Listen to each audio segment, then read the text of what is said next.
Hi, I'm Laura Sarchet, the Inclusive Higher Education GA at the University of Rochester. We're in part 5 of 9 in our Self-Advocacy Teaching Skills series, and we're talking about more self-reflection. Self-reflection is something we talked about in video 4 of 9, and I thought it was so important that we could use a little bit of extra practice. So we're here for more self-reflection skills. Today, you will take away modeling techniques to help your students increase advocacy in the classroom and their daily lives, and identify an action step for your own practice.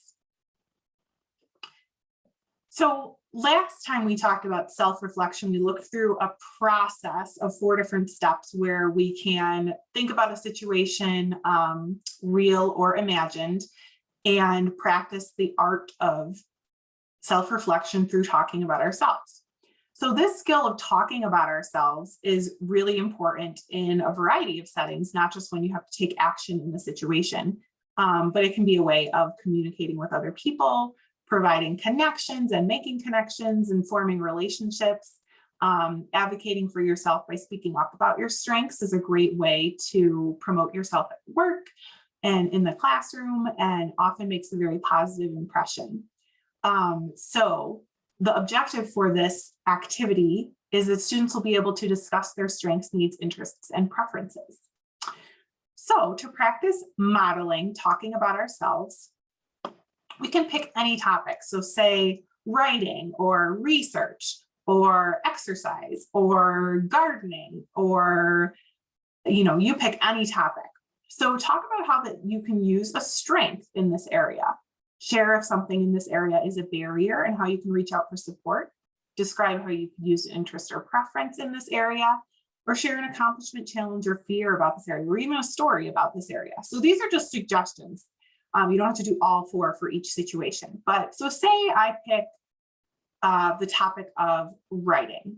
I might say, I really enjoy writing. It's, I think, a strength for me because I like to write. I actually prefer writing over reading. Sometimes a barrier for me is spelling. So I often use the computer to spell check my work. And this can be a great support for me. I can use writing by writing for journals, writing research articles. And this is a great way that I can use this interest and strength to promote myself at work. So if I might be in a class, I could speak up and say, I would love to be the one to write down our ideas if we're in a group setting where we might be working on a project together. And that's a way that I can advocate for myself to be in a role that I like and that I'm good at, and also offer my skills to help other people. So here's some other topic examples. I'd like you to pick 1 or 2 and kind of go through these couple suggestions and think about how you can talk about your strengths, needs, barriers, interests, preferences, accomplishments, fears, or anything else related to this area.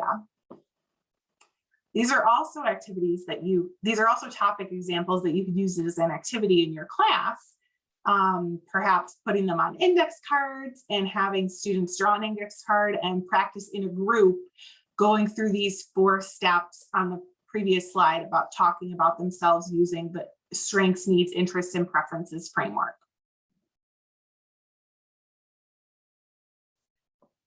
So let's do a little reflection now. How would you use this talking about myself technique or activity or framework in an interdisciplinary setting with your students?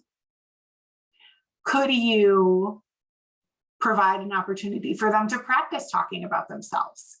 Could you have a class discussion about why it's important to talk about yourself and what situations might it be appropriate or not appropriate to talk to yourself and practice this skill? Could you model this skill, this kind of think aloud skill, while you're going through a problem in your class?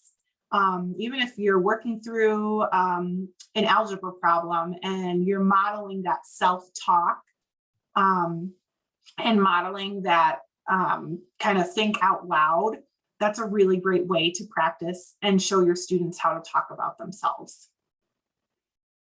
So For our action step today, I'd like you to think, how can you model self-reflection or even explicitly teach it with your students? Think about what we did in this video and in part 4 with self-reflection scenarios. Ask a colleague to keep you accountable for your accessibility and inclusion work. View another resource on our website or YouTube channel. Reach out to me for more professional development or to come into your class and work with your students and you. And as always, please feel free to reach out with other ideas. I love hearing what you're doing in your classrooms. You can reach me at ihega@rochester.edu. Thank you.